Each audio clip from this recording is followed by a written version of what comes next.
We're going to go to the great state of Oklahoma because joining us on the phone is Dr. Mark Sherwood.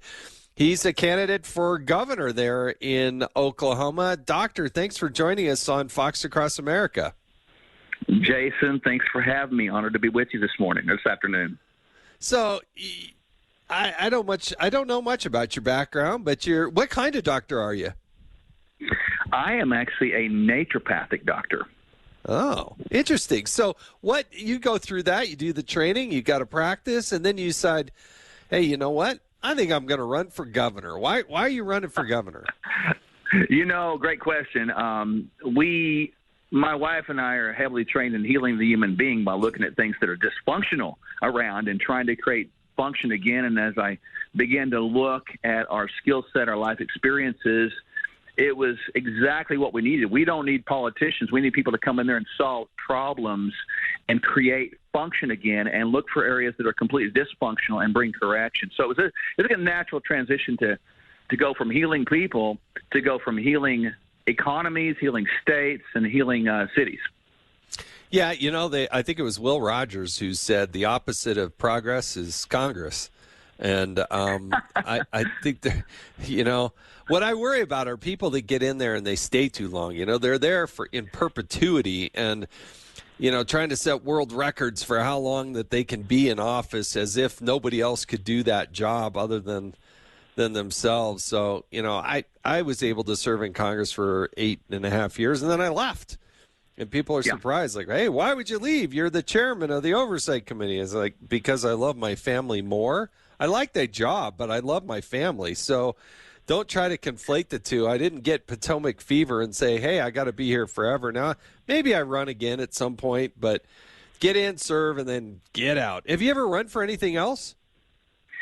I haven't, and you bring up a very good point. Right now we don't need any concept of career politicians. We need to go in there and lead with the capabilities we're leading with, do what we're supposed to do, the job, and then come back to our lives and our family. And that's exactly our intent. I'm completely against this lack of term limits. We need term limits. So you bring up a very good point there. When you lose touch with people and you lose the concept of reality, you can't serve people anymore because you become somebody else. You're not one of them. And it's not we, the people. It's me, the person. Me, the person, yeah. I think if we're going to do it and do it right, we also need to take care of these sort of career bureaucrats.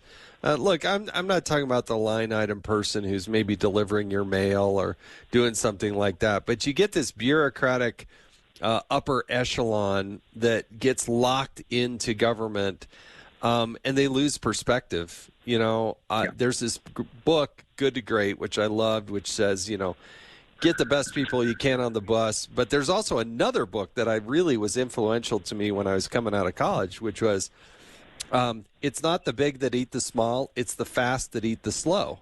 That was the name of the book. And part of what it says is you get in, you do things, but, after about 2 or 3 years, people, they get locked in on their decisions, and then they start defending the fort as opposed to being an innovator and looking at something with critical, fresh eyes. I completely agree. We were talking with Dr. Mark Sherwood. He's a candidate for governor there in Oklahoma. And, Doc, I think we lost you for a second, but finish that thought.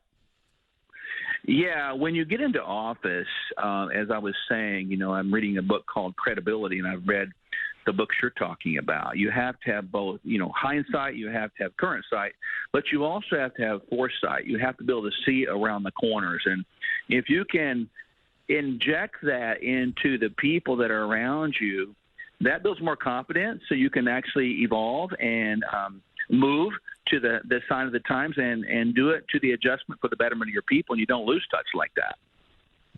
So what is it that you think is going wrong in Oklahoma, and why? What exactly do you want to do once you get in there?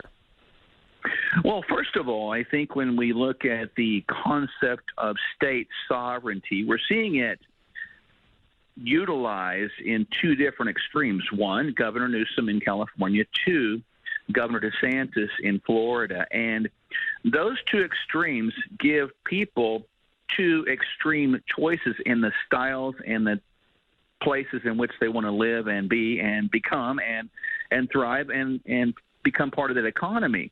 Now, I would lean more certainly towards DeSantis and up, because when you make no decision, which the other governors are typically doing, you've made the worst decision, and you've kept your people in limbo, and nobody knows what's happening. I've never seen a time like now that we have so much confusion, so much conflict, and so much anxiety because people don't have leadership.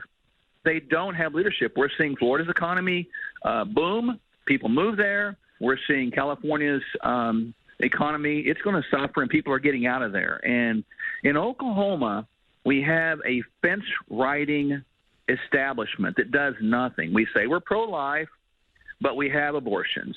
We say we're about border security, but yet we have 300,000 acres of Chinese land in Oklahoma purchased up. We say that we're against mandates, but yet we still have mandates and people losing their jobs because they're choosing to put in their body what they want to do. And the list goes on and on. We have a fractured relationship with our Native American people, people that were here before us, Jason, and we've broken every treaty with them. I don't blame them for not trusting us. So there's a lot of things to do, and I want to go back and restore right in those things. And I believe that doing that is going to bring Oklahoma to a place that people are going to want to move to, and it's going to give free market back, and it's going to be an attractive place for the people across the country to say, I want to go live there and be a part of that. Let me move up to the federal level here for a second. We're going to go at 60,000 feet, and just want to get your perspective. You know, one of the things that people are deeply concerned about is some of these economic policies that the Biden administration has put into place.